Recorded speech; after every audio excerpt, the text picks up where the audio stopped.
வணக்கம். வானிலை மையம் கொடுத்த முக்கிய அப்டேட். ஜூலை 18 வரை இந்த மாவட்டங்களில் மழை வெளுக்கும். சற்று முன் வெளியான முக்கிய அறிவிப்பின்படி ஜூலை 18 வரை இந்த மாவட்டங்களில் மழை வெளுக்குமாம். சென்னையில் எப்படி இருக்கும்? வானிலை என்ன சொல்கிறது? தமிழகத்தில் மேற்கு திசை காற்றின் வேக மாறுபாடு காரணமாக இன்று ஜூலை 13 முதல் அடுத்த சில நாட்களுக்கு மேற்கு தொடர்ச்சி மலை மாவட்டங்களில் லேசானது முதல் மிதமான மழைக்கு வாய்ப்புள்ளதாக சென்னை வானிலை ஆய்வு மையம் தெரிவித்துள்ளது.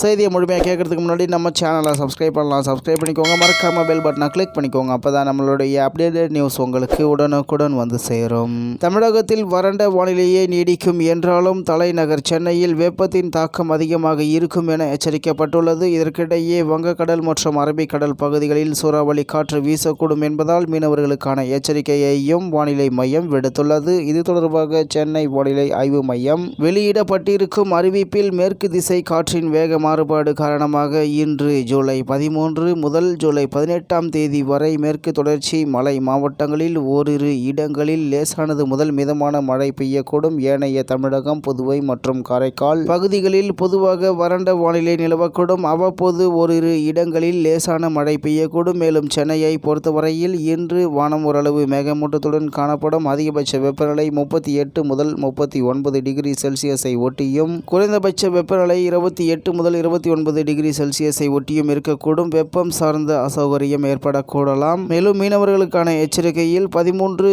இன்று அதாவது அந்தமான் கடல் பகுதிகள், வடக்கு ஆந்திர கடலோர பகுதிகள் மற்றும் அதனை ஒட்டிய மத்திய மேற்கு வங்கக்கடல் பகுதிகளில் சூறாவளி காற்று மணிக்கு 40 முதல் 50 கிலோமீட்டர் வேகத்திலும் இடையிடையே 60 கிலோமீட்டர் வேகத்திலும் வீசக்கூடும். மேலும் ஜூலை 15 வரை மத்திய மேற்கு அரபிக்கடல் பகுதிகளை ஒட்டிய மத்திய கிழக்கு அரபிக்கடல் பகுதிகளில் சூறாவளி காற்று மணிக்கு 45 முதல் 55 கிலோமீட்டர் வேகத்திலும் வீசக்கூடும். மேலும் இந்த நாட்களில் மீனவர்கள் இப்பகுதிகளுக்கு செல்ல வேண்டாம் என்று அறிவுறுத்தப்படுகிறார்கள். இவ்வாறு அதில் தெரிவிக்கப்பட்டுள்ளது என்று தகவல் வெளியாகி உள்ளது என்பது குறிப்பிடத்தக்கது.